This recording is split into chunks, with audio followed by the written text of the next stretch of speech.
Caio, qual que é a principal característica de uma pessoa santa, a seu ver? A palavra santo significa separado. Separado? Separado. Ah. Então, o conceito etimológico de santo é esse, de uma pessoa separada. Daí até hoje, muita gente não ter percebido que em Jesus o conceito de santo mudou a sua conotação. Porque se você falar com um teólogo religioso, ele vai dizer santo, catos, separado, cortado, tirado. E aí isso remete para alienação. Você está me ouvindo? Estou te ouvindo. Nesse caso, o santo é um indivíduo, do ponto de vista da etimologia da palavra, que foi separado do contexto, do ambiente. Foi isolado, como um nazireu era separado, como um sacerdote era separado, como um indivíduo, vamos tomar como exemplo a Samuel, separado desde sempre para o serviço no tabernáculo. Esse era o conceito antigo e clássico. Agora, em Jesus, tudo isso é transformado, porque Jesus é o santo dos santos. E a santidade em Jesus é essa capacidade de se misturar com o todo da vida sem macular a sua essência humana. Então eu aprendo o que é ser santo olhando para Jesus. Não é olhando para Santo Antão, nem para São João da Cruz, nem para Teresa de Ávila. São pessoas admiráveis. Mas eu aprendo o que é ser santo olhando para Jesus, que comia com publicanos, com pecadores, que tocava em leprosos, para quem ninguém era imundo, que transitava de uma extremidade a outra da existência sem fazer banhos de purificação, levando a consciência e lavando a consciência no amor de Deus em tudo que fazia. Esse para mim é o santo. O santo é o profundamente humano, profundamente compassivo, cheio de misericórdia e de justiça não justicista. Esse é o santo. O santo é o quebrantado, o santo é o humilde, o santo é o que privilegia o humor de Deus na vida. O santo é o que não julga. O santo é o que não manda ninguém para o inferno. O santo é aquele de cujo ser não procedem juízos finais acerca de ninguém. O santo é aquele que teme e treme levantar a voz ameaçadoramente contra qualquer pessoa. O santo é aquele que não se intromete no fluxo da existência do outro para manipular, para subornar, para alterar, para prejudicar. O santo é aquele que se vê como uma dádiva, uma contribuição à vida. O santo é aquele que não se julga a partir de nenhuma presunção, ao contrário, é aquele que sabe que tudo que existe nele é dom, é graça, é dádiva, é misericórdia divina que o visitou, que ele é uma manifestação de um amor injustificável. Assim é o santo, esse é o santo, e eu poderia sair falando para o resto do dia, mas o resumo disso é que o santo é a cara de Jesus. Livre como Jesus, humano como Jesus e descomplicado como Jesus. em quem toda a vida encontrava a sua própria possibilidade. O santo é esse, é aquele em quem cada encontro, ao invés de fechar possibilidades, abre possibilidades de vida para aquele que chega. Esse é o santo e assim é viver de modo santo. Posso fazer uma pergunta? Pode. Pode ser até uma pergunta idiota, mas Não. assim, é o seguinte. Você começou dizendo que o santo é o separado, não é isso? Que a palavra etimologicamente falando, a palavra santo significa o separado. Então, se Jesus é o santo dos santos e ele ajunta, porque ele é amigo de publicanos, pecadores, como é que ele continua a ser o santo, porque nele não há mácula. Então ele é separado nesse sentido. Ele se mistura com todos. Mas a santidade dele não é espaço temporal, como a da religião. A religião separa fisicamente as pessoas, culturalmente as pessoas, separa por gênero, separa por status social, separa por raça, separa por todos os meios e modos de separação. E em Jesus tudo isso está liquidado. Ele é o separado só porque nele não há treva nenhuma. Mas ele não se separa geográfica nem espaço-temporalmente de ninguém. Ao contrário, vós sois o sal da terra, significa isso. Vós sois a santidade espalhada na vida, dando gosto à existência. E junto de tudo. De tudo. Então, é uma questão de preservar a sua essência, não de se separar da existência. Entendi. Vai pegando uma carona aí, é o seguinte, quando eu desenvolvo muito a minha espiritualidade, Caio, eu não corro o risco de me desconectar demais das coisas da vida? Olha se aí, a sua espiritualidade, olha o grito da pessoa.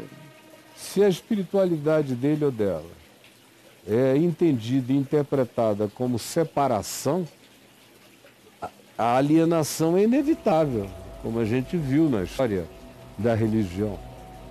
Quanto mais as pessoas queriam ser santas, mais se separavam da sociedade, do bulício, do burburinho, do balanço, do movimento, do vai e vem, do entrar e do sair, de qualquer que seja a vida natural e normal, que é o que você não encontra em Jesus. Você encontra Jesus indo ao deserto orar sozinho, subindo no monte para ficar quieto por algumas horas, ou passar uma noite no silêncio, voltar com o nascer do sol e se misturar com a vida e com todos. É o que você encontra. Mas você não o vê em estado isolacionista, de modo algum. De modo que, se espiritualidade para a pessoa e significa separação, quanto mais ela quiser ser espiritual, mais alienada do cotidiano ela será. Mas se espiritualidade para ela tem Jesus como modelo e como padrão, quanto mais santa ela for, mais humanamente imiscuída no todo da vida, com naturalidade, essa pessoa se manifestará. Então, é porque as pessoas não sabem como é ser cristãs. Elas aprendem cristianismo e padrões e modelos de espiritualidade herdados dos santos do deserto, dos ermitões, dos seres que se afastaram da sociedade, e tem como referência de santidade a pessoa isolada e distanciada. Não aprenderam a santidade e a espiritualidade de Jesus, que é totalmente imiscuída, por isso é que ele recebe tanta acusação. Esse é um pecador, é um glutão. Por quê? Porque ele comia tudo. Glutão. Que não tinha essa coisa de não, isso não. Não fazia acepção nem não, de comida. Caiu na rede é peixe. É peixe. com gratidão no coração, comia de tudo, bebia de tudo, por isso o chamavam de bebedor de vinho. Porque chegasse um bom vinho, ele dizia, claro que eu quero, está aqui. Partiu. O senhor quer? Não, eu quero sim, pode botar um. Enchia uma caneca dele. Ótimo vinho. E com essa naturalidade que ele vivia.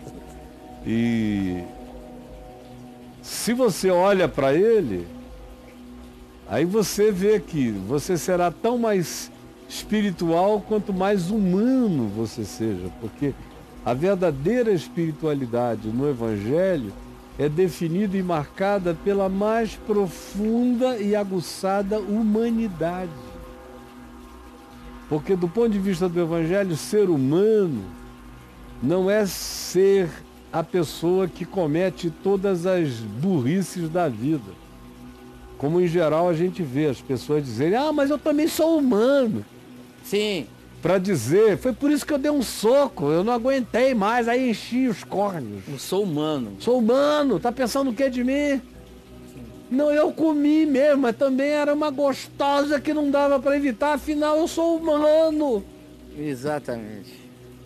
Aí, não, eu traí você sim.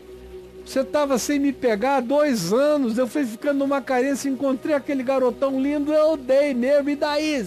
Eu sou humana. Isso.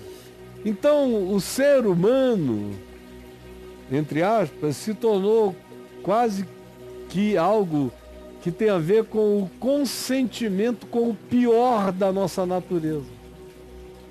Então, as pessoas dizem que são humanas para justificar o pior delas. Sim. Quando, na realidade, o conceito de humano, segundo Cristo, segundo o Evangelho, é o oposto. É o oposto.